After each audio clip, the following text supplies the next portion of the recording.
Corresponde la tercera comparecencia del orden del día al jefe del Estado Mayor de la Defensa para atender la solicitud de los grupos parlamentarios que lo han planteado. Y para ello tiene, en primer lugar, la palabra el general del Ejército, don Fernando Alejandro Martínez Gemaz.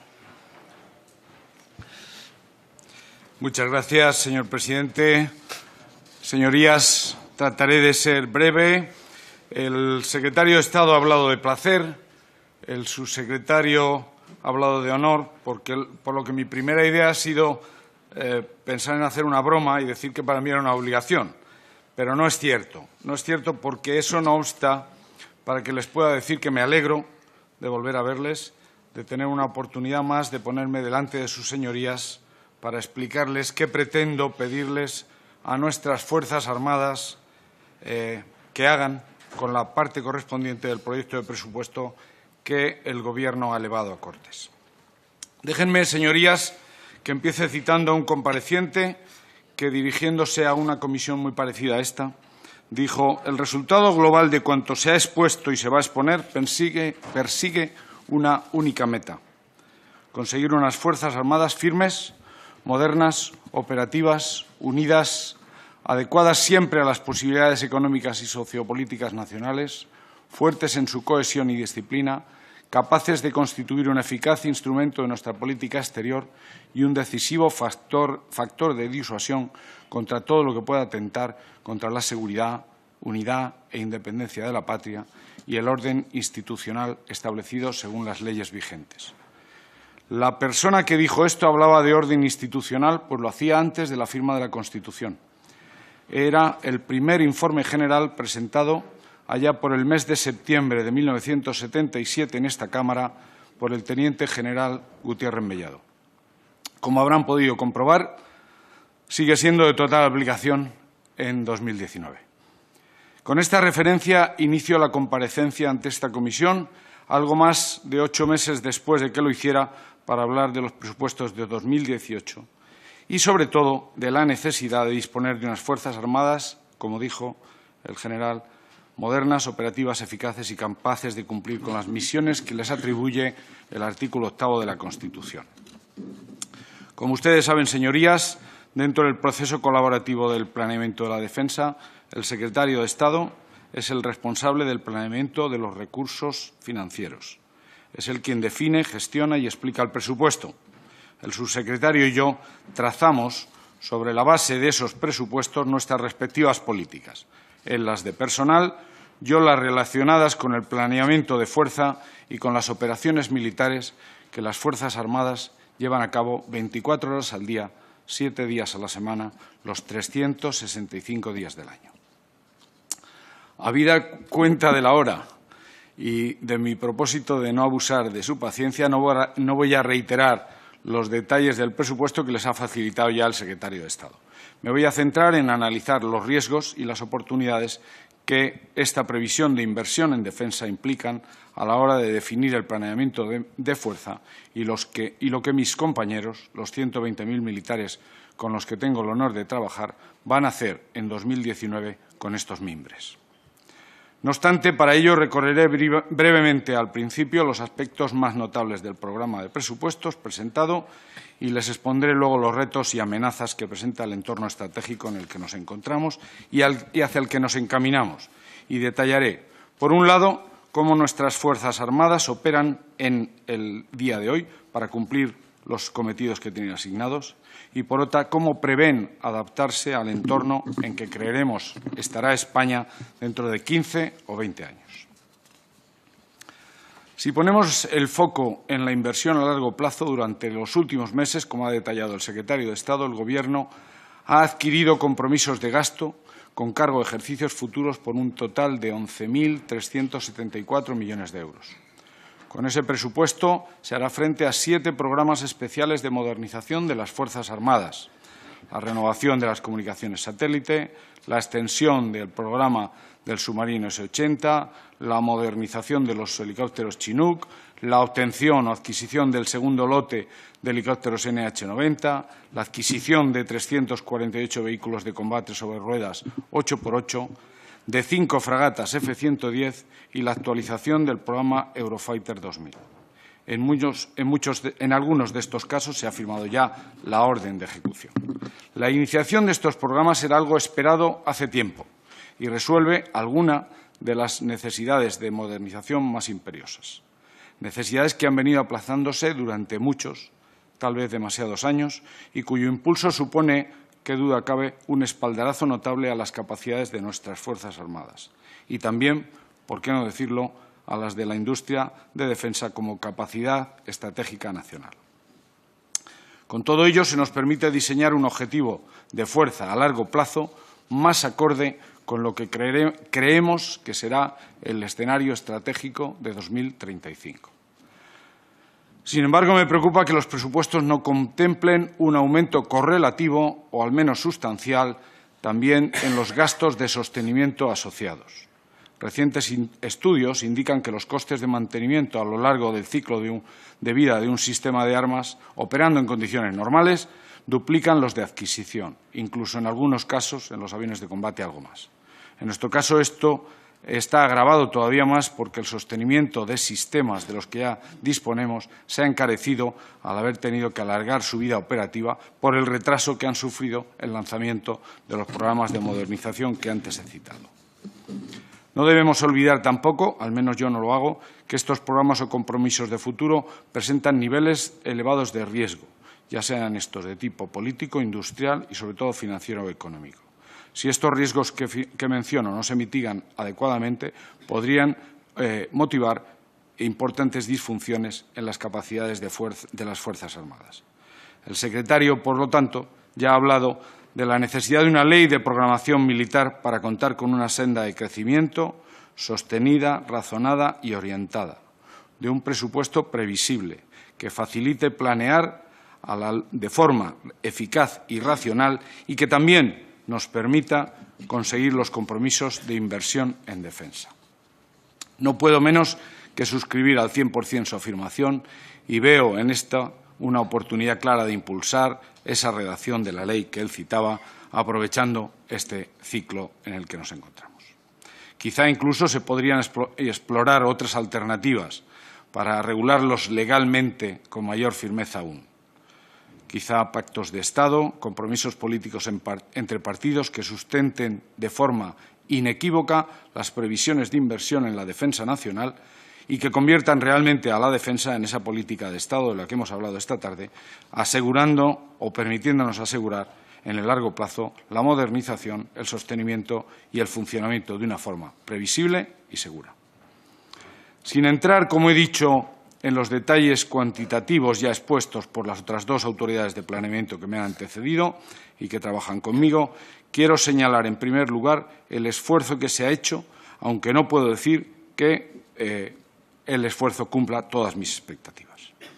Creo que hay notable margen de mejora para alcanzar como ya he dicho en otras ocasiones, por otra parte, para alcanzar la inversión en seguridad y defensa que le correspondería a España como nación avanzada que es. Déjeme, sin embargo, que señale las oportunidades que los presupuestos presentan, ya que considero personalmente un avance el aumento de los créditos de operaciones, crédito moderado, 76 millones de euros, pero lo que es sin duda una magnífica noticia, y ha sido mencionada por el secretario de Estado, es el importante paso que se ha dado al fijar los plazos y los meses en que se librarán las diferentes partidas. Contar con el presupuesto asegurado a mediados seguro a mediados de 2019, como ha señalado el SEDEF, nos da certidumbre y, por lo tanto, mayor eficiencia presupuestaria al permitirnos planear, programar y adquirir sin la espada de Damocles del calendario como en años anteriores. También creo conveniente señalar que el presupuesto de defensa en precios corrientes es el mismo que teníamos en 2008, cuando comenzó la crisis, y que en precios constantes, evidentemente, es inferior al de entonces. También se confirma la estabilización que anuncié hace un año en esta misma comisión y que nos permite ver la luz al final del túnel. Un túnel que, como sus señorías se imaginan, a los profesionales se nos está haciendo muy, muy largo. Como he dicho ya antes, me considero obligado a señalar a sus señorías algunos riesgos que percibo en el primero es la preocupación que ya he dicho, la de la inversión en sostenimiento. El hecho de que el apoyo logístico quede ligeramente reducido es, como digo, a niveles de 2008, cuando la tendencia lógica sería ir al alza, es una preocupación. Soy consciente, y ha sido expuesto también por el secretario de Estado, de que esta disminución se debe a una priorización totalmente necesaria en infraestructura y mejora de la calidad de vida en nuestros acuartelamientos y bases, que habían quedado, como bien saben ustedes, desatendidos en parte durante la crisis. Pero, como indicaré más adelante, siendo estos dos factores muy importantes en la eficacia de las Fuerzas Armadas, no lo son menos que el sostenimiento de los sistemas y las acciones de apoyo al personal. Quiero aprovechar esta única oportunidad que tengo de acudir a la Cámara para hablar, como suelo hacer, sobre lo que hacen las Fuerzas Armadas para cumplir los compromisos de seguridad y defensa que el Gobierno ha suscrito. No lo hago para robarles tiempo, sino para intentar convencerles, si no lo están, de la necesidad de invertir en las Fuerzas Armadas. No porque los militares queramos tener unas Fuerzas Armadas de las que sentirnos orgullosos, sino porque España, como país que pretende ser relevante en el escenario internacional, debe asumir la parte que le corresponde del esfuerzo a realizar por la comunidad internacional, para garantizar que los españoles, nuestros conciudadanos, disfruten de las condiciones necesarias de seguridad. Para ello intentaré explicar someramente cómo percibo los cambios en el escenario de seguridad, sobre todo aquellos que están influyendo en las organizaciones internacionales a las que pertenecemos y cómo ello nos obliga a determinados compromisos. Como es lo obvio, empezaré por la OTAN, y de ella destacaría, por una parte, el innegable resurgimiento de Rusia como potencia militar.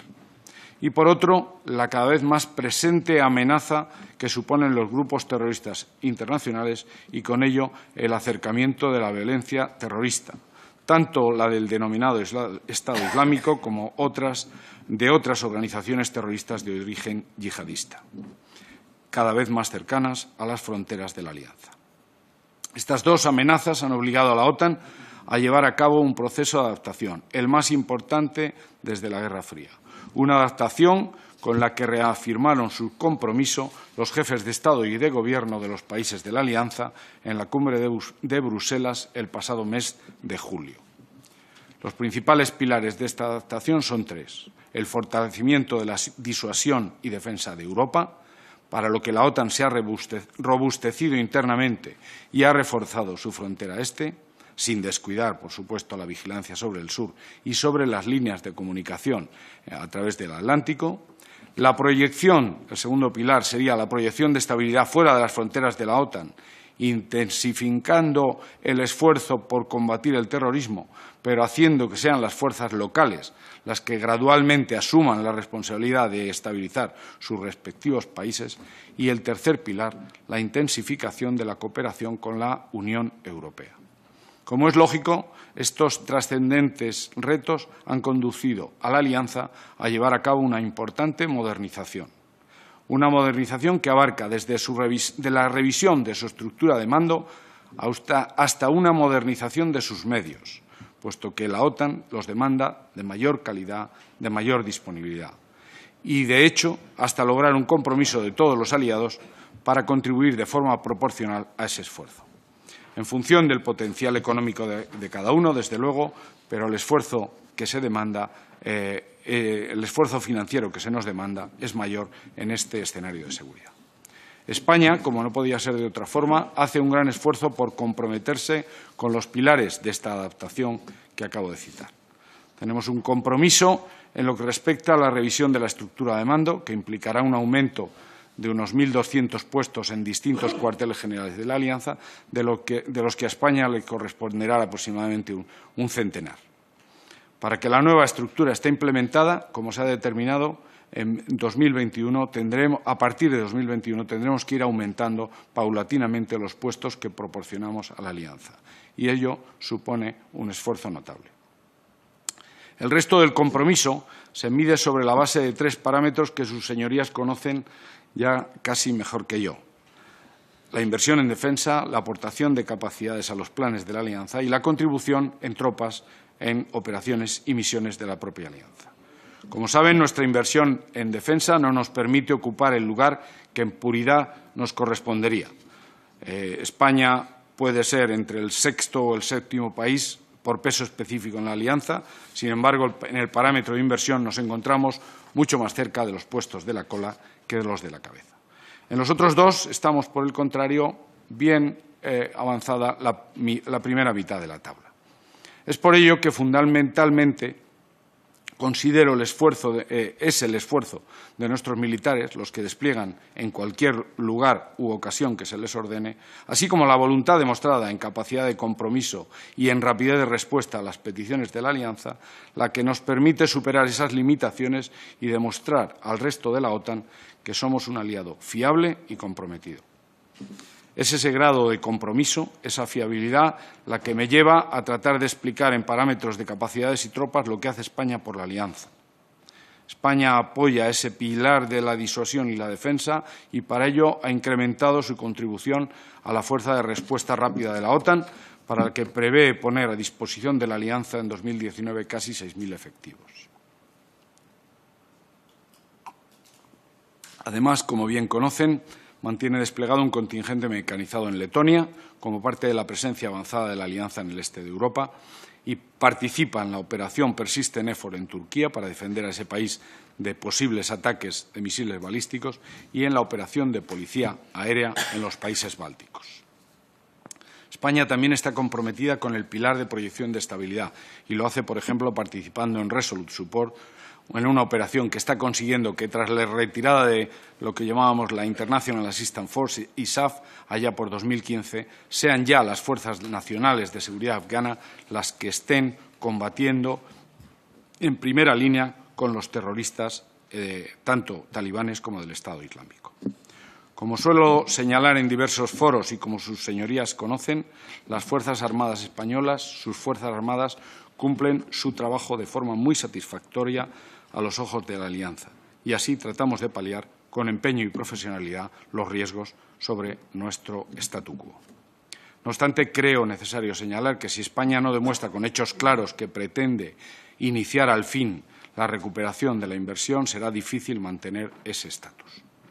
Déjeme, enlazando con lo que dije antes, que le recuerde que ese riesgo se agrava, como es lógico, cuando hay una baja inversión en sostenimiento, porque si no fuéramos capaces de mantener la calidad técnica y la operatividad que la Alianza exige, nos encontraríamos en una mala posición ante la OTAN. Es necesario que aumentemos, mejor ayer que mañana, nuestra capacidad de sostener las fuerzas en un determinado grado de operatividad.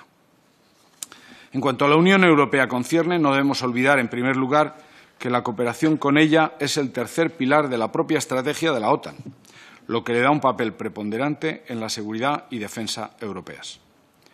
Sin embargo, de confirmarse el Brexit, podríamos encontrarnos con que la defensa europea, al menos en términos de inversión, descansase de facto fuera de Europa. El 80% de la inversión en defensa de la OTAN estaría fuera de la Unión Europea. Señorías, es preciso invertir si queremos hablar de arquitectura de defensa europea, si queremos hablar de reconstrucción del pilar. Esa arquitectura se enfrenta a los retos derivados de los cambios en el escenario estratégico que he apuntado antes y de los que me permito resaltar. La incertidumbre de la política del otro lado del Atlántico, la inestabilidad de algunos gobiernos europeos y, sobre todo, la desestabilización que se está produciendo o que se ha producido en la región del Sahel. La Unión Europea, por tanto, ha puesto en marcha un programa de intensificación de la cooperación en materia de seguridad y defensa, que de forma indudable se ha visto acelerado con la salida del Reino Unido o con la posible salida del Reino Unido de la Unión Europea. Como consecuencia de ello, España se convertiría en la cuarta potencia económica de la Unión y, por ello, en uno de los países que deberían ejercer el liderazgo para promover esa nueva arquitectura de defensa europea.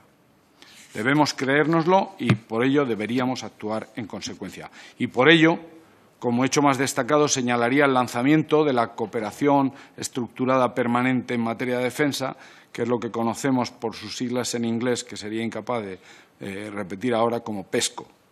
Esta iniciativa está amparada por el Tratado de la Unión Europea y faculta a un grupo de Estados miembros a coordinar sus objetivos en el ámbito de la seguridad, a coordinar las adquisiciones de material militar y a coordinar las futuras operaciones conjuntas.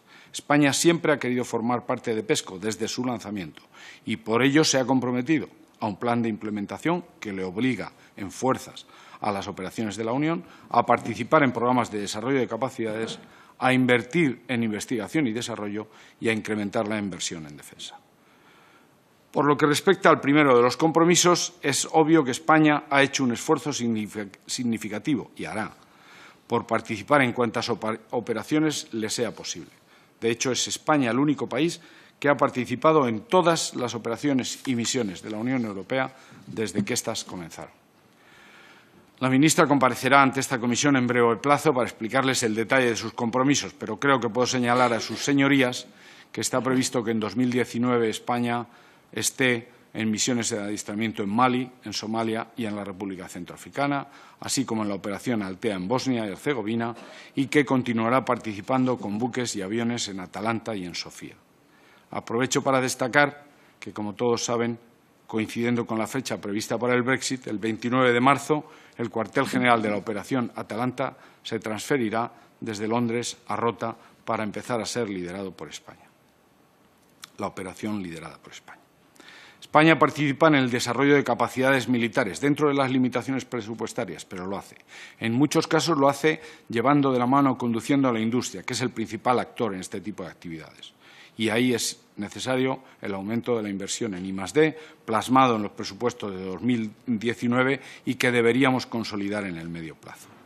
Particularmente si todos queremos ocupar de forma solvente el espacio que, si nadie lo remedia, dejará el Reino Unido tras el Brexit. Durante el último año ha habido otros acontecimientos de índole estratégico que, aun sin influencia directa en la estrategia de la Unión Europea o de la OTAN, no dejan de tener interés para España y sus aliados en un mundo cada vez más globalizado e interdependiente.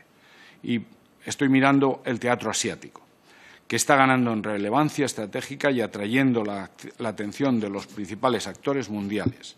Es un teatro lejano, pero tiene influencia en nuestra seguridad, por lo que España no puede permanecer ajena a lo que en él ocurra. Normalmente en mis exposiciones y conferencias suelo empezar justo al revés y explico primero la importancia que tienen para la defensa nacional lo que denominamos operaciones permanentes. Hoy, siendo consciente de que sus señorías saben de su crucial importancia y de que son conocedores también de que las operaciones en el exterior son la muestra de compromiso, pero no la razón de ser de las Fuerzas Armadas, he puesto por delante los compromisos y ahora me entretendré en hablar de las misiones permanentes. A ustedes no tengo que explicarles que España tiene que tener una cierta capacidad de disuasión y defensa autónoma y que esto nos obliga a mantener la vigilancia sobre sus espacios de soberanía. Esta responsabilidad, enmarcada en esas operaciones permanentes, se ejerce en el ámbito nacional y demanda una importante cantidad de recursos humanos y materiales. Para esa misión, bajo mi dependencia y a través del comandante del Mando de Operaciones, operan el Mando de Vigilancia y Seguridad Marítima, el Mando de Defensa y Operaciones Aéreas, el Mando Conjunto de Ciberdefensa y, en un futuro muy próximo, el Mando de Presencia y Vigilancia Terrestre. Estos mandos disponen y consumen de medios asignados en permanencia para vigilar nuestro espacio aéreo, marítimo, determinados espacios terrestres y el ciberespacio. Ya saben, señorías, que a los militares no nos gusta hablar de dinero y de sueldos, pero les pido indulgencia porque no quiero terminar sin hacer una referencia al personal de nuestras Fuerzas Armadas. Hemos hablado de programas, hemos hablado de sostenimiento, hemos hablado de operaciones permanentes y en el exterior. Pero lo que posibilita todo, lo que lo hace todo posible, son nuestros soldados. El subsecretario ha detallado qué políticas se pretenden concretar sobre la base de unos presupuestos, pero permítanme unas breves reflexiones al respecto. Es muy posible que el empleo de nuevos materiales de armas, de esos que pretendemos adquirir, requiera menos personal, Sin embargo, este personal debe estar mucho más preparado, porque tratará de emplear o tendrá que emplear tecnología muy avanzada. Tendremos que hacer un esfuerzo, y se ha mencionado esta tarde aquí, en captación, en selección y en formación. Todos estos procesos cuestan mucho y cuando acaban empieza el esfuerzo de retención, puesto que hay que competir con el mercado de trabajo para que ese personal adiestrado sigan nuestras Fuerzas Armadas. Esto no se puede hacer sin motivarles, sin mantener vivos los valores y el espíritu militar que les llevaron a ingresar en las Fuerzas Armadas, pero tampoco sin pagarles de forma adecuada. En este sentido, evitaré hablar de la equiparación de la que ya ha hablado el subsecretario y de la falta de reconocimiento social, pero permítanme que les diga que en 2019 debemos ver políticas de personal relacionadas con la subida de retribuciones, pero también estudios para identificar aquellos conceptos y complementos del sueldo que requieren actualización, que debemos ver también esfuerzos sobre la asistencia al personal y al apoyo social, pues considero que es preciso continuar aumentando los créditos de acción social y reforzar, y el subsecretario lo ha mencionado, las ayudas a la movilidad,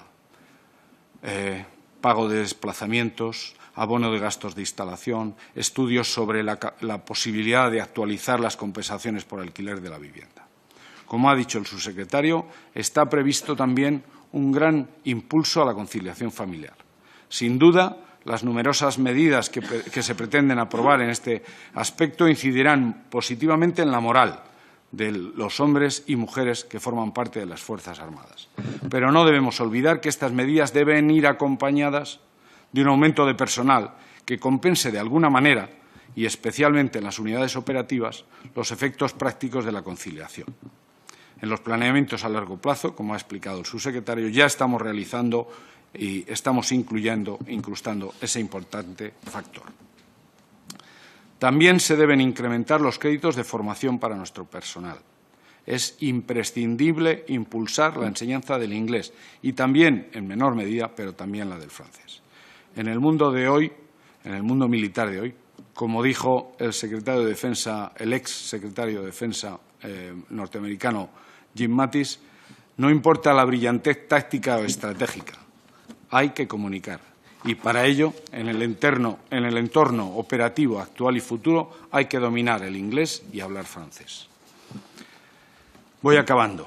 Es evidente que el aumento previsto para mejorar las condiciones de vida y las infraestructuras en acuartelamientos ayudarán a motivar también a nuestros soldados. Pero también es necesario que dispongan de materiales en perfecto o en el mejor estado posible, porque a ellos también les desmotiva que su carro no funcione, que su barco no pueda navegar, que su avión no esté en perfectas condiciones ese día. Señorías, una vez he escuchado mi recorrido sobre los presupuestos, el entorno estratégico y las operaciones permanentes o de proyección, podría ahora recordarles que las Fuerzas Armadas han hecho un esfuerzo extraordinario por racionalizar el sostenimiento y hacerlo más eficiente.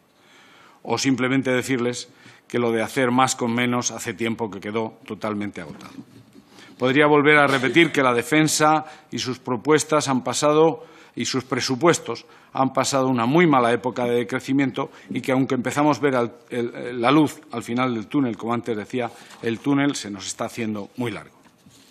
Señorías, nada de esto les es extraño a ustedes. Todos saben perfectamente nuestras dificultades. Personalmente me queda la duda de si fuera de esta comisión, fuera de esta Cámara, se comparte esa idea. Tengo la sensación, como ciudadano que soy, de que hay asuntos que le preocupan mucho más que la defensa de la sociedad española a la que sirvo. Soy testigo de las demandas sociales en la calle y, dada mi avanzada edad, yo también quiero tener una sanidad excelente. Pero me preocupa mucho que a menudo se confronten esas demandas sociales con el presupuesto de defensa. Como les dije el año pasado, me parece temerario mantener vivo el debate de si hay que invertir en gasto social o en gasto militar. Ya saben, aquello que dije de mantequilla y cañones. Ese es un debate que olvida que los dos tipos de inversiones corresponden a necesidades básicas y, sobre todo, que ninguna es a costa de la otra. Hay que invertir en mantequilla, pero también en cañones. Sin cañones no hay bienestar, sin cañones no hay seguridad, sin cañones no hay paz, sin cañones no hay mantequilla. Como les decía a sus señorías hace poco menos de un año, y lo digo a menudo allá donde tengo una oportunidad, todos los países de nuestro entorno geopolítico invierten en defensa con la absoluta convicción de que es una inversión nacional de primera necesidad. Creo, sinceramente, y así se lo rogué en mi anterior comparecencia, que se avanzaría mucho si se liderara ese debate sobre la inversión en defensa desde esta Cámara, si fuéramos capaces de implantar una mayor y más robusta conciencia y consciencia de la defensa nacional y de su necesidad. No debemos ser los militares, no somos los militares, y doy las gracias al secretario y al subsecretario porque lo han hecho antes por mí, quienes tenemos que justificar y reclamar una inversión estable en defensa. No somos los militares quienes tenemos que recordar que la libertad no es gratuita, que exige seguridad, que exige disponer de barcos, carros y aviones, sin que la excusa para lanzar un programa determinado de armamento sean los puestos de trabajo que genera o su impacto en la industria nacional. En mi vida he oído, cuando se construye un hospital o un colegio, que se razonen por el beneficio económico en las constructoras de una determinada región. Señorías, déjenme repetirme, pues creo que es importante acabar señalando que la seguridad no es algo que España pueda garantizar aisladamente. Es un objetivo por el que tiene que trabajar codo a codo con la comunidad internacional, con nuestros socios y nuestros aliados. Por eso es por lo que España pertenece a las principales organizaciones internacionales de seguridad y defensa. Estas le ofrecen seguridad, a cambio le exigen compromisos. Somos un socio fiable, somos un país relevante, cumplimos nuestros compromisos. Debemos consolidar el aumento de la inversión en defensa, que estoy seguro ustedes y yo esperamos ver muy pronto. Muchas gracias. Muchas gracias, general. Vamos a iniciar el turno de intervenciones de los grupos parlamentarios. Por el Grupo Popular, el señor Tarno. Gracias, general. He visto claro, como siempre. Luego, dependiendo del lugar de la barrera donde uno esté, quizás la haya visto yo un poco más suave que otras veces. Pero bueno, eso es subjetivo y, insisto, depende del lugar de la barrera donde uno se sitúa. Y le he visto suave porque partimos de una premisa absolutamente falsa y equivocada como son estos presupuestos. Nada de lo que vienen en los presupuestos se van a cumplir, lo vamos a ver el nivel de ejecución, vamos a ver el nivel de ingreso, y no lo dice este humilde diputado, sino organismos independientes como el Banco de España, la AIREF, la Comisión Europea ponen en duda los presupuestos y los artificios contables que hemos llegado a contar 13 meses en el año 2019. Ahora que tan de moda están las guerras híbridas, ¿no? Y el papel de la desinformación y de las fake news, estamos ante unas fake budgets, ¿no? Unos presupuestos absolutamente falsos y que no se ajustan en ningún caso. Al no estar garantizados los ingresos, es imposible que estén garantizados los gastos. Es muy difícil, general, explicarle a la sociedad la importancia que tiene la inversión en nuestra seguridad y nuestra defensa colectiva, cuando las dos personas que las deben de hacer con más ahínco, el presidente del Gobierno y la ministra de Defensa, son incapaces de hacerlo. O sea, a partir de ahí, este humilde diputado y el resto de miembros de la comisión que crean que hay que hacerlo, pues estamos en franca minoría, ¿no? Es decir, el presidente del Gobierno ha reiterado hasta su llegada a la presidencia lo innecesario del gasto militar y, claro, ve esta comparecencia de hoy martes, después del bochornoso espectáculo del domingo pasado, donde la ministra fue incapaz de explicar el gasto social en España, y la diferencia con el gasto militar es muy complicada, mi general. Mire, yo para que quede en el diario de sesiones, el gasto en defensa en nuestro país es apenas el 1%. Hay veces que está por debajo del 1, hay veces que está apenas milésimas por encima del 1%. Para la sanidad española el 6,2%. Para la educación el 4,1%. Y para la protección social el 16,81% en los presupuestos generales del Estado que se han presentado a esta Cámara para el año 2019. Por tanto, ni los gráficos eran verdad, ni la respuesta de la señora ministra era la adecuada. Con estos presupuestos, además, nos alejamos de los objetivos que tenemos pactados con nuestros socios. El crecimiento del PIB de nuestro país hace que el presupuesto se aleje aún más de ese 2%, de ese mítico 2%. Porque ha crecido más o prevé el presupuesto que crezca más el PIB que lo que va a crecer el presupuesto de la defensa. Por tanto, nos alejamos un poco más de esos objetivos y, por tanto, nos alejamos más de nuestros compromisos internacionales y nos alejamos cada vez más de ese mítico 2%. Yo estoy de acuerdo con usted que hay que garantizar la programación militar y, a ser posible, con una ley. Lo que no entiendo es por qué no la trae el Gobierno. Mire, usted sabe, y me imagino que el Gobierno también, que este partido es un socio fiable en estos asuntos. No criticamos las inversiones a los PEAs, no criticamos esos 11.300 millones de inversión a largo plazo que se han aprobado en apenas unos meses. No solamente no lo criticamos, sino lo aplaudimos. No comparamos esas inversiones con otro tipo de inversiones imprescindibles e innecesarias en este país. No hacemos eso. Entendemos que es necesario los PEAs, las inversiones a largo plazo, las inversiones a corto plazo. Ellos saben que somos fiables.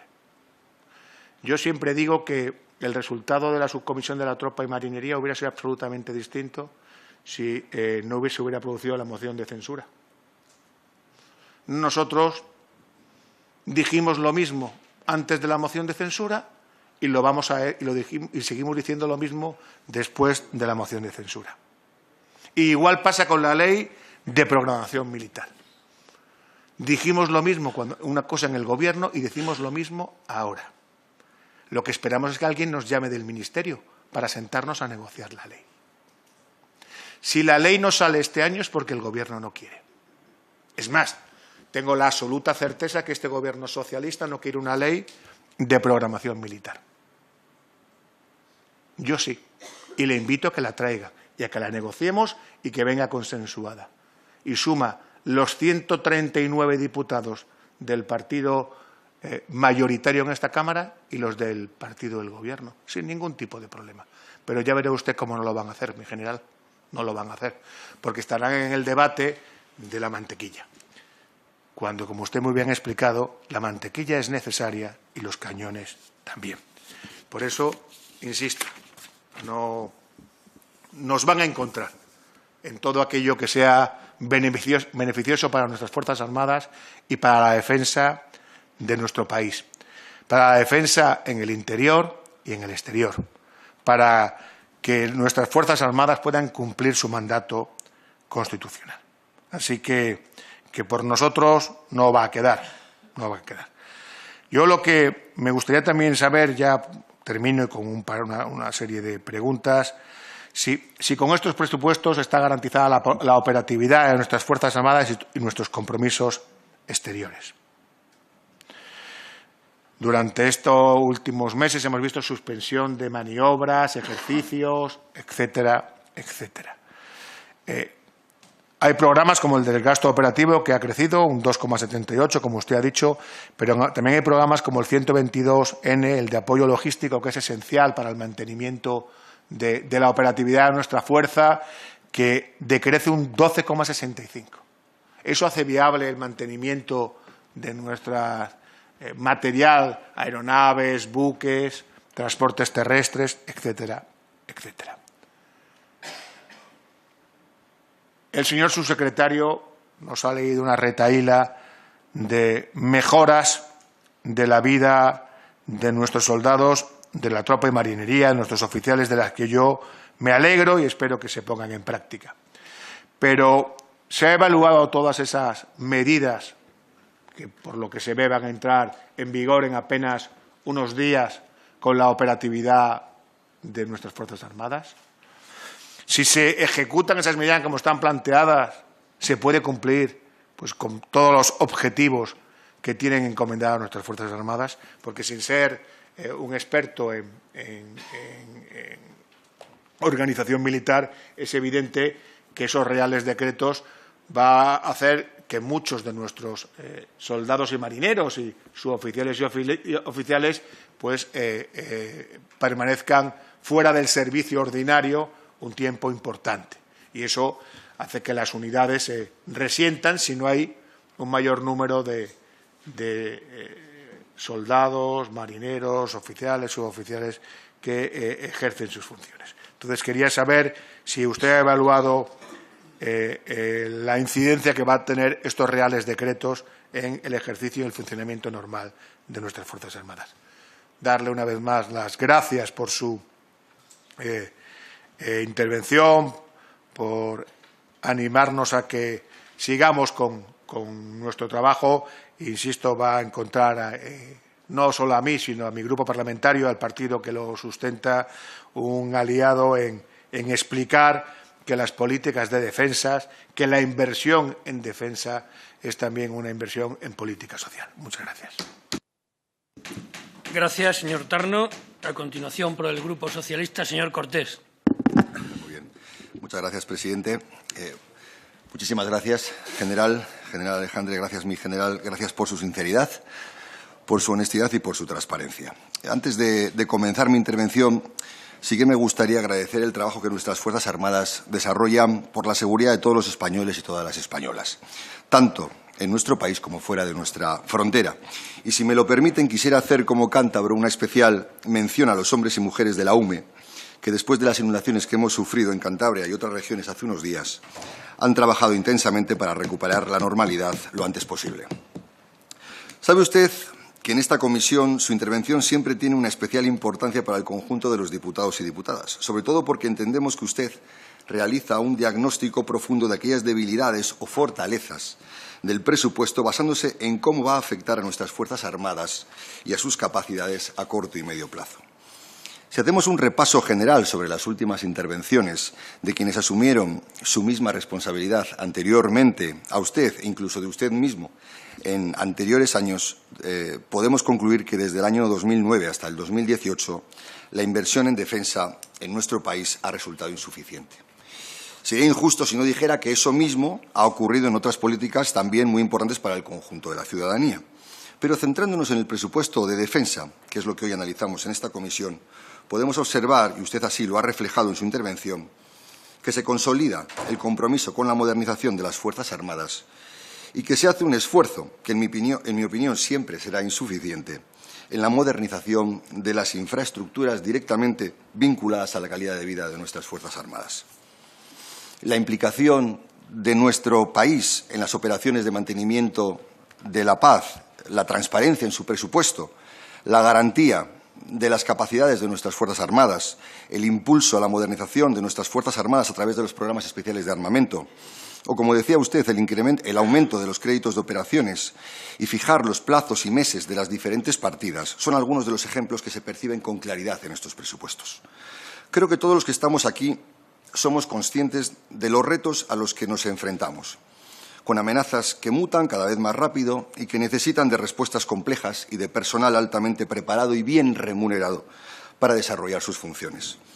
Por eso sabemos que la garantía de nuestra seguridad requiere de un presupuesto que permita que las capacidades completas de nuestras Fuerzas Armadas se desarrollen plenamente. Tenemos claro que todavía nos queda un amplio camino que transitar, un camino que cada día será más europeo y necesitará de la voluntad política y de la capacidad de unas Fuerzas Armadas sólidamente cualificadas, con el objetivo de, en primer lugar, garantizar, como siempre lo han hecho, la seguridad de todos los españoles y, en segundo lugar, estar presente en aquellos lugares fuera de nuestra frontera en donde sea necesaria nuestra presencia para garantizar la paz. Quiero agradecerle, general, sus reflexiones y asegurarle que, como siempre, son una base fundamental para orientar los verdaderos retos a los que nos enfrentamos en nuestro país y en nuestro continente. Muchas gracias. Muchas gracias, señor Cortés. Por el Grupo de Unidos Podemos, señor Monereo. Agradecerle su presencia aquí. El 16 de abril de 2018, hace 8 meses, estuvo usted aquí. Hizo un discurso que yo calificaría de singular, inclusive con respecto a su discurso anterior, porque creo que esta es la tercera vez. Y fue singular seguramente por la veracidad. No solo se dijo, sino que se dijo bien hasta el fondo. Vino usted a presentar unos presupuestos con los que desde el principio dijo usted que le parecían insuficientes. Y terminó usted como ha terminado ahora, con los cañones y la mantequilla.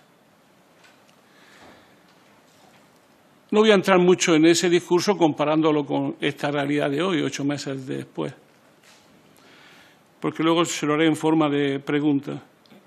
Pero hay una cosa que me impresionó mucho, que se lo ha oído a usted en otros contextos, cuando usted se define como un profesional de la seguridad, como un constructor de seguridad. Y creo que ese es un nudo interesante, un hilo que merecería la pena seguir para lo que podemos llamar una nueva relación entre la Fuerza Armada y la sociedad en un tiempo de, lo diremos así, de una transición geopolítica de grandes dimensiones. Seguridad porque, en general, la política lo que produce es seguridad. Para eso está la política. La labor de un Estado, en una de las máximas definiciones, es asignar y construir seguridad.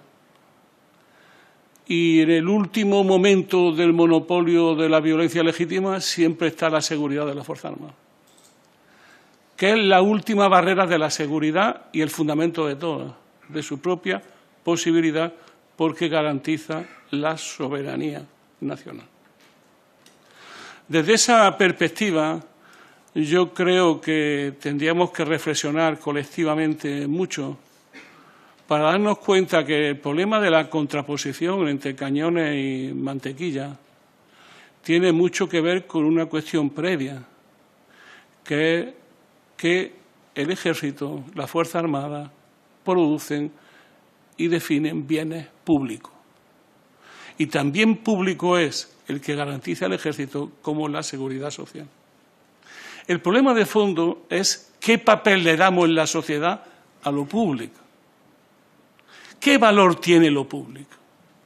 Y en esto, para no entrar en más debates, solo decir aquello que decía un viejo filósofo político norteamericano, Capsustein, que decía que dime el nivel de impuestos que tiene y te diré de cuántas libertades tiene y cuántas puedes disfrutar.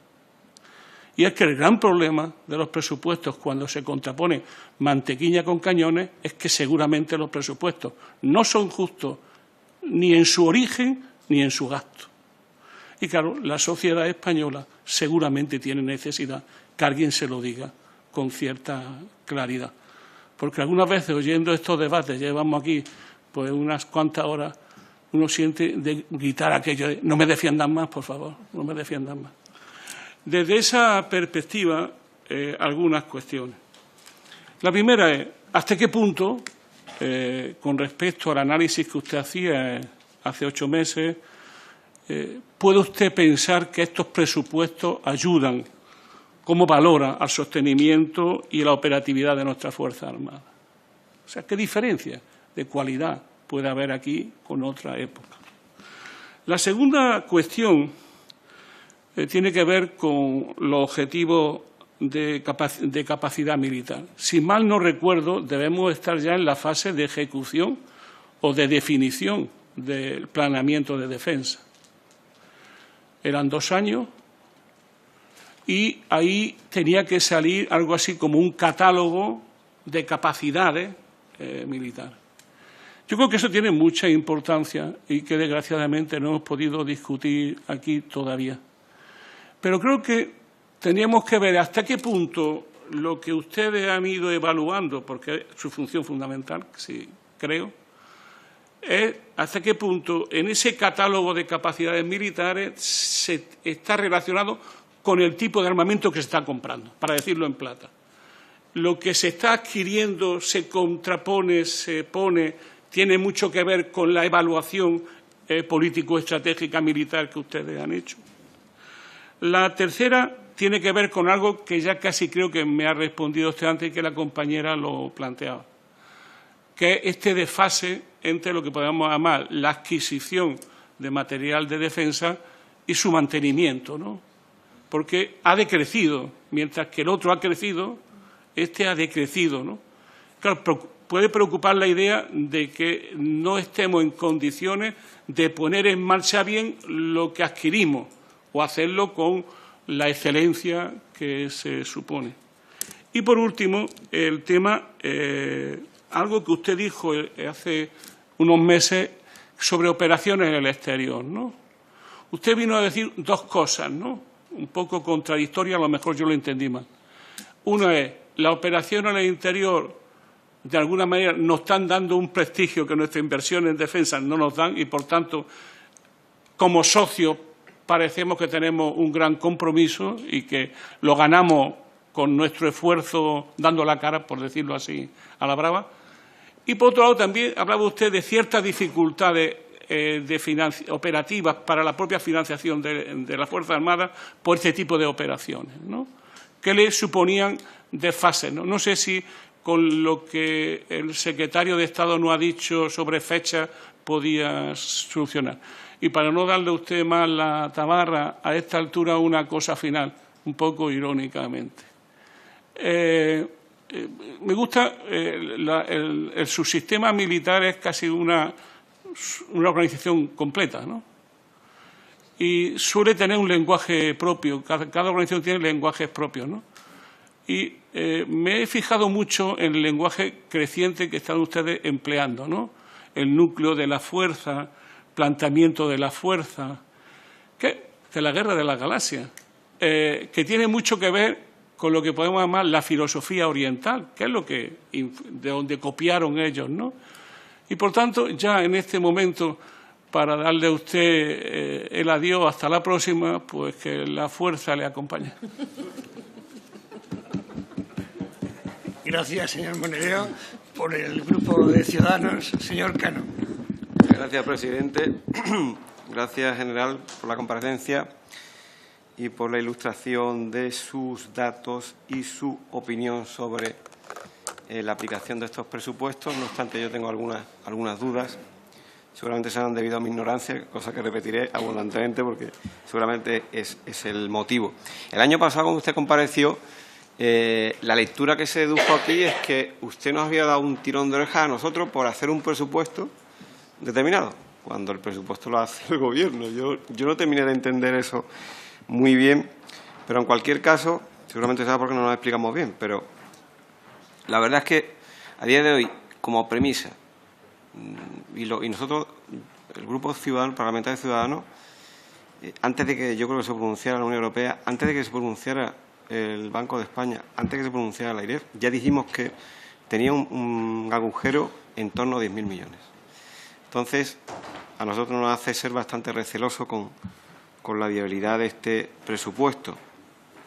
De hecho, hay programas de esos que aparentemente, pues, esos 7 programas que aparentemente pues han supuesto un cambio en su actitud, que lo ve más positivo el tema, pues incluso no están ni siquiera presupuestados. Habrá que hacer enmiendas o algo, pero a día de hoy, o sea, se ha aprobado el compromiso de gasto, pero lo que estamos viendo hoy, que es el presupuesto, ahí hay cosas que no están, con lo cual todavía me da más dudas. Por supuesto que es temerario el debate de mantequillas y de...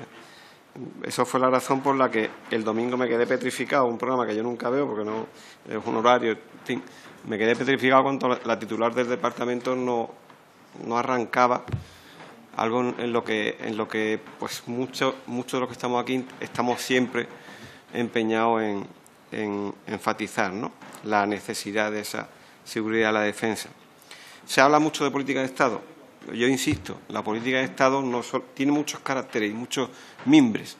Lo que caracteriza a una política como política de Estado tiene uno que es esencial, que yo creo que estoy convencido que hasta ahora no se ha puesto en práctica, que es hacer partícipe al resto de los grupos que no son del Gobierno, pues de esa política.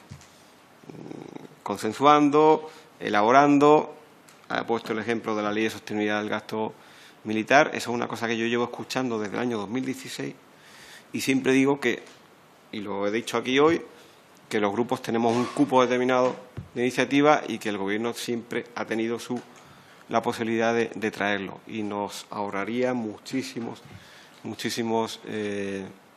energías. Como comentábamos antes, algo parecido a lo que existe en la Unión Europea, un marco financiero plurianual, pues en defensa ese marco financiero que nosotros, desde el programa que llevamos las elecciones del año 2016, barajamos en torno a 9 años, año arriba o año abajo. Yo quería preguntarle, general, porque me llama la atención y mucha gente me llama la atención, la Directiva de Defensa Nacional es del año 2012. Si a partir de la directiva se supone, y se lo digo con la mayor ignorancia, que me dice si estoy equivocado o no, pero a partir de esa directiva deben de desarrollarse los distintos conceptos que se elaboran en este caso por el GEMAT. Estoy hablando del empleo de las Fuerzas Armadas en marzo del año pasado, estoy hablando de la ciberdefensa, octubre del año pasado, y estoy hablando de las Fuerzas Armadas 2030, octubre del año pasado.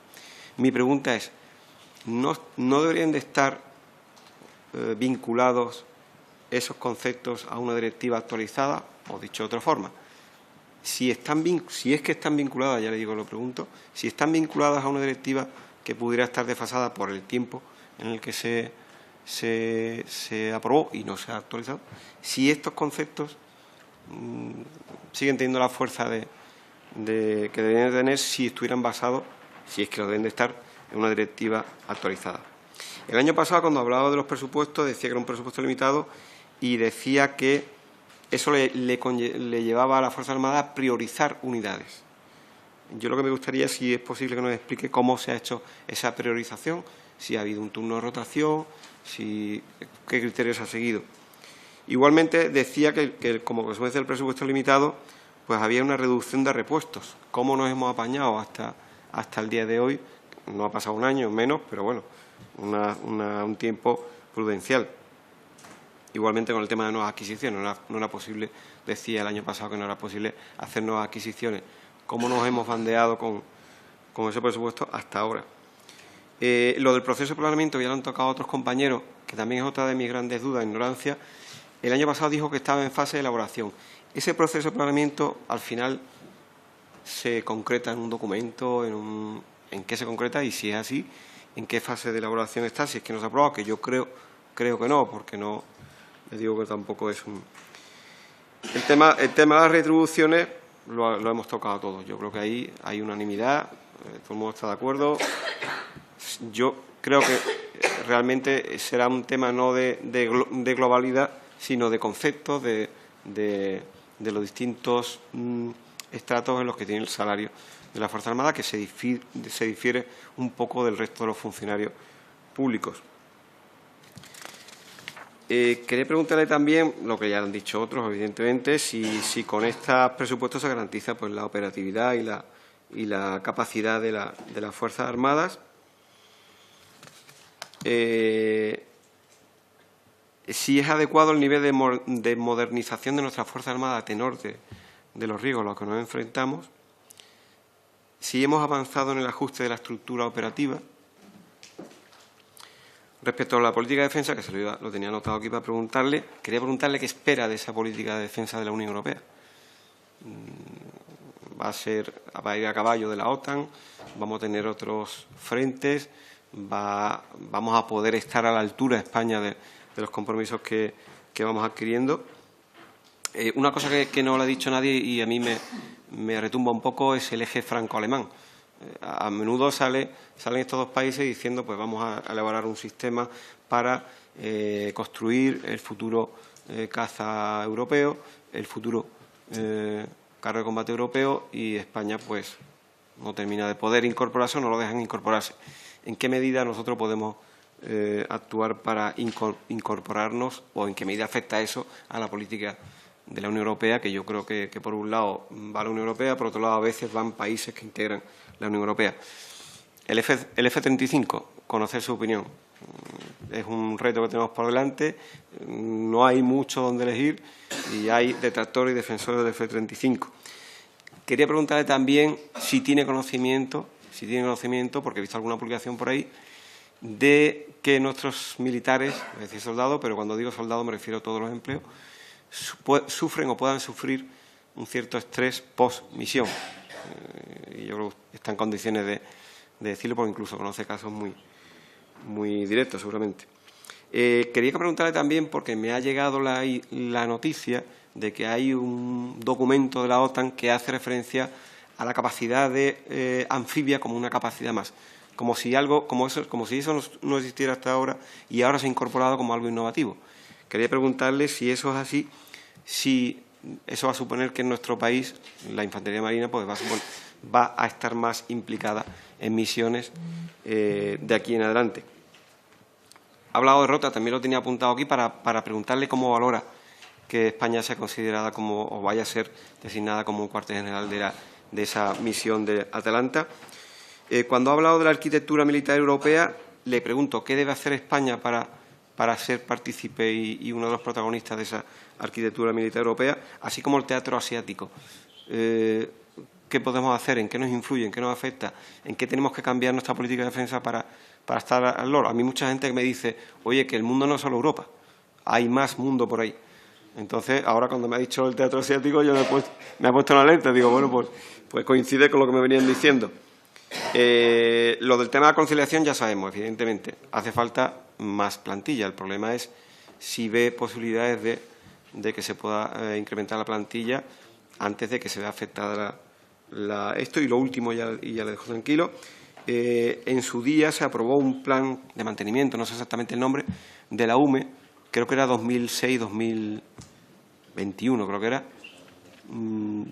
¿Cómo va ese plan? Si se están dotando de medios, no, porque bueno, ya la UME, como ha dicho el compañero del Partido Socialista, es una unidad militar muy prestigiosa y muy necesaria y la verdad es que es interesante que cuente con los medios necesarios, sobre todo porque incluso participa en una relación con la sociedad civil que no permitiría que tuviera unos medios que no estuvieran al máximo nivel. Muchas gracias.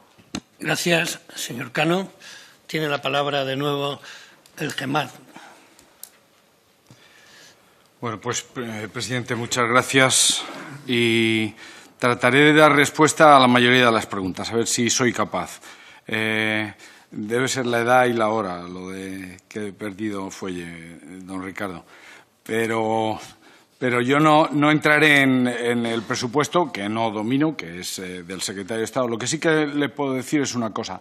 Alejamiento de los socios. El alejamiento de los socios, yo creo que España no se está alejando de sus socios fundamentalmente porque tiene algo que casi ningún otro país europeo tiene, y es voluntad. Esto suelo usarlo de vez en cuando y supongo que el señor Monereo me ha oído en alguna charla. La suma de las 3 Cs, Cash, Capabilities and Commitments, no da una C mayúscula. Para que dé C mayúscula, que es la C de compromiso, la C de fiabilidad, la C de aliado, tiene que pasar por la voluntad. Y la voluntad en inglés se escribe con W, como bien sabe. Es importante esa voluntad. La voluntad es lo que marca. Lo de la ley de programación no es solo mío, es un tema recurrente, o sea que espero verla. ¿Está garantizada la operatividad? La operatividad está garantizada, y luego intentaré elaborarlo un poquito más en la respuesta al señor Cano. Está garantizada porque porque hacemos rotaciones, que él preguntaba ahora por ellas, ¿de acuerdo? Nosotros usamos lo que del fondo de contingencia empleamos para las operaciones de proyección, lo usamos para mantener operativas las unidades que tienen que estar en primera línea de despliegue.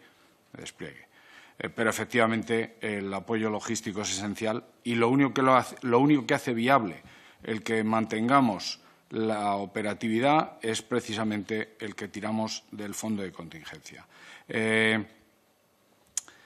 Me preguntaba por la conciliación, el apoyo. Evidentemente hay que subir, y lo ha dicho el subsecretario, hay que aumentar plantilla, sobre todo en las unidades operativas.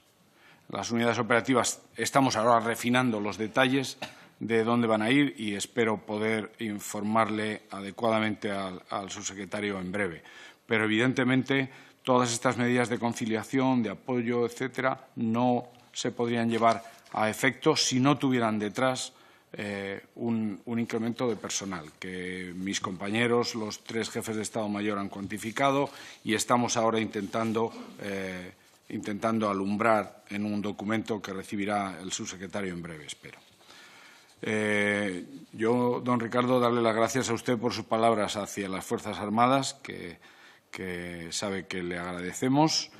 Y efectivamente, yo dije, y creo que es evidente, el presupuesto es insuficiente. Sí, es insuficiente. Ese es el presupuesto que podemos tener. Esto, en el fondo, cuando he hecho referencia al principio a la frase, pues decía, dadas las condiciones sociales, económicas, políticas de España. ¿El presupuesto es insuficiente? Sí. Tenemos el que podemos tener. La modernización, la calidad de vida van a sufrir o van a experimentar un desarrollo. Los otros, pues, haremos uso de los créditos de donde podamos. Pero tenemos un personal muy bien preparado y tremendamente profesional. O sea que muchas gracias y poco más puedo decirle. Y con respecto a... yo sé que el papel de lo público en la sociedad, y eso es evidente. Es evidente que ahí radica el peso del debate. El debate no radica en lo militar o no lo militar, radica en el peso de lo público. Pero me gustaría... seguro que yo he dicho que era profesional de la seguridad. Sí. Tengo que releerme más a menudo porque no me acuerdo. Sí. Bueno, lo que yo me considero es un profesional de la milicia, eso sí que estoy seguro de ello. Y hay que tener en cuenta que la política proporciona seguridad y que la defensa es solo un elemento de esa seguridad. O sea, nosotros no somos los dueños de la seguridad es mucho más grande que la defensa. Yo vengo representando a la defensa solamente. Es una pequeña parte, es una parte muy importante de la seguridad. Y no se puede hacer una idea de lo que me costó el cañones y mantequilla, que yo he repetido simplemente para asegurarme de que doy titulares. Lo que yo no sabía es que, bueno, luego cuando le conteste al señor Cano se lo pregunto, porque eso yo no lo sabía. ¿Hasta qué punto el sostenimiento ha bajado? Eso es indudable, y lo ha dicho el secretario de Estado. ¿La operatividad está resentida? Sí, claro. La operatividad se resiente con la bajada en créditos de mantenimiento. ¿Cómo solucionamos eso? Lo solucionamos, como acabo de contestarle al señor Tarno, mediante el empleo de los créditos que recibimos para operaciones. Y esto me lleva al desfase ese, adquisición-mantenimiento. Trataremos de solventarlo. Estamos llegando a límites, decía eso, el túnel se nos está haciendo cada vez más largo. En las operaciones en el exterior, me preguntaba si las operaciones en el exterior son no son esa C pequeña de compromiso de fuerzas, son parte de la voluntad. Es muy importante que cuando una alianza solicita un apoyo y tiene inmediatamente una respuesta afirmativa, eso da un estilo, da una pinta de color diferente a lo que estamos haciendo. Y eso es lo que hace España con mucha frecuencia. Planeamiento de capacidades. Efectivamente, como bien dice, el planeamiento de capacidades empezó hace poco antes de que yo llegara a este puesto. Se empezó concretamente con el concepto de empleo en el mes de marzo de 2017. De ese concepto de empleo salió una directiva de planeamiento militar, pero como muy bien explicaba el señor Cano, tuvimos un pequeño problema en medio, y es que apareció una estrategia de seguridad nacional en diciembre del 17 que me hizo revisar el concepto de empleo primero y luego la directiva de planeamiento militar. Esta misma mañana he estado viendo el objetivo de fuerza a largo plazo. Ese objetivo de fuerza a largo plazo es el que relaciona lo que adquirimos, lo que el secretario de Estado ha expuesto antes, con las capacidades que creemos que las Fuerzas Armadas tienen que tener en el año 2035 y luego, como recordarán, nos vamos viniendo hacia acá en unos objetivos de capacidad militar que estableceremos en los próximos 2 meses, como mucho. Todo esto tiene que sufrir o tiene que pasar por el filtro del secretario de Estado y del subsecretario, porque, como es lógico, no son sistemas de armas. Los sistemas de armas son materiales, pero también es personal, y una vez que lo tengamos todo, pues intentaremos exponerlo. De hecho, estoy intentando hacer un ciclo en el CSD para exponer todo esto. Y lo último, la fuerza. Ya sabe que yo suelo decir que yo no soy la fuerza, sino que yo soy su padre. Pero esto no lo cuenta cuando yo doy clases en el CSD, suelo decir que yo soy la fuerza en persona, pero no Darth Vader, la otra, la buena. El tirón de orejas no era tal, no era tal, era un simple recordatorio de eso. O sea que le garantizo que lo que me pasó a mí con Cañones y Mantequilla fue mucho peor. No veo la tele, no veo la tele, y eso me evita muchos problemas. Al no verla no me entero de que se meten conmigo ni nada por el estilo. Veo solamente los news cruzando el Nilo, siendo devorados por los cocodrilos los fines de semana a la hora del café o de la siesta. Efectivamente, la política de Estado es política de Estado. Ley de programación, marco plurianual, pues efectivamente podría ser cualquiera de las dos. La Directiva de Defensa Nacional, señor Cano, es del 12. Pero no es imprescindible para el resto del ciclo de planeamiento. Lo que sí que es imprescindible para el ciclo de planeamiento es la Estrategia de Seguridad Nacional. La Estrategia de Seguridad Nacional nos llegó, como digo, ajusté todo y ahora seguimos con el ciclo de planeamiento. El ciclo de planeamiento va para adelante, objetivo de fuerza a largo plazo ya prácticamente a punto de firmarse, y a continuación sacaremos ya el objetivo de capacidad militar, que es el que tiene que llevar la firma de las 3 autoridades de planeamiento y la aprobación de la ministra de Defensa. ¿Cómo priorizamos? Pues seguimos igual, don Javier, seguimos igual.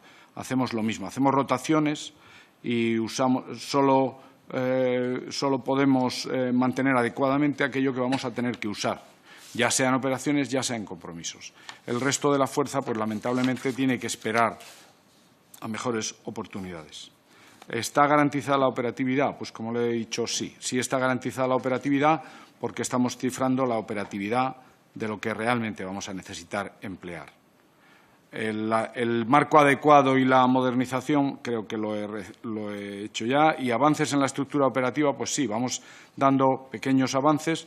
Qué duda cabe que el hecho de reforzar en personal las Fuerzas Armadas nos permitirá un pequeño desahogo en ese avance en la estructura operativa. Tendremos un centro de inteligencia de las Fuerzas Armadas más preparado, tendremos un mando conjunto, esperamos tener un mando conjunto de ciberdefensa mucho más dotado, porque, como bien ha mencionado en una de las intervenciones anteriores, el problema del mando conjunto de ciberdefensa es calidad y cualidad.